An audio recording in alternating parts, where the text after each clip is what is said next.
Le CAC 40 perd plus de 2% à la mi-journée. Les nouvelles mesures de restriction en Europe, qui comptent près de 100 000 nouvelles contaminations par jour, inquiètent les investisseurs. Après les Pays-Bas, l'Espagne ou l'Italie, qui ont chacune renforcé leurs mesures de restriction, Emmanuel Macron a annoncé hier un couvre-feu de 21h à 6h du matin dans toute l'Île-de-France ainsi que dans 8 métropoles françaises. En vigueur dès ce vendredi minuit, il est prévu pour une durée de 4 semaines minimum et même 6 semaines si l'allongement de la durée est validé par le Parlement. Emmanuel Macron qui a d'ailleurs martelé plusieurs fois lors de sa prise de parole hier que la vie économique devait impérativement continuer sur tout le territoire. Les craintes sur le front économique ou plutôt de soutien budgétaire à l'économie aux États-Unis sont également toujours présentes alors que Steve Mnuchin, le secrétaire d'État au Trésor, s'est montré pessimiste quant à l'avancée des négociations entre démocrates et républicains sur l'adoption de mesures de relance. Celui-ci estime qu'il y a peu de chances de parvenir à un accord avant les élections car si les deux camps trouvent des points d'accord, ils garderaient des positions très éloignées sur certains sujets comme par exemple le fait d'accorder en urgence une aide spécifique au secteur aérien. Au-delà des questions sanitaires, la guerre commerciale entre la Chine et les États-Unis et le Brexit reviennent dans les esprits. Les États-Unis ont en effet décidé de mettre sur liste noire une filiale du groupe Alibaba nommée Ant Group, une fintech qui a prévu de réaliser une IPO à Hong Kong fin octobre.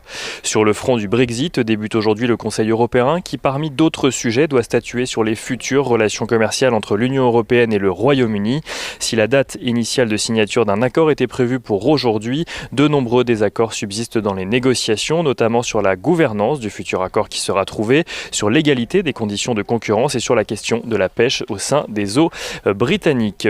Avant de passer aux valeurs sur le marché parisien, on notera que le chiffre définitif de l'inflation pour le mois de septembre confirme une hausse quasi nulle sur un an en France et même une contraction de 0,5% sur un mois.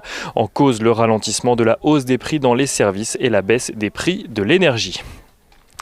Côté valeurs à présent, Publicis publie un chiffre d'affaires en contraction de 5,6% au troisième trimestre, là où les analystes anticipaient une baisse de près de 9%. Le groupe prévoit une marge opérationnelle pour 2020 légèrement au-dessus du consensus qui attend 14,3%.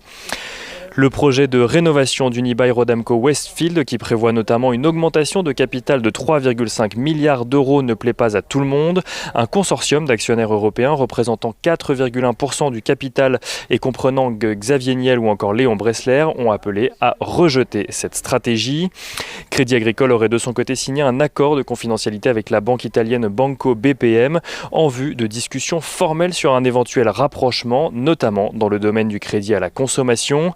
La FDJ tire de son côté son épingle du jeu. La FDJ voit son chiffre d'affaires du troisième trimestre augmenter de 0,2%, les mises ayant augmenté de 6% sur la période. ADP annonce de son côté avoir accueilli 9 millions de passagers sur le mois de septembre, soit une baisse de son trafic de 60% sur le mois. Et enfin, Virbac relève son objectif de chiffre d'affaires annuel suite à de solides résultats au troisième trimestre. Un chiffre d'affaires annuel qui pourrait se situer en hausse de 0 à 3% à périmètre constant. Et on finit avec l'euro-dollar qui se rapproche de son côté des 1,17 $ pour 1 euro à la mi-journée.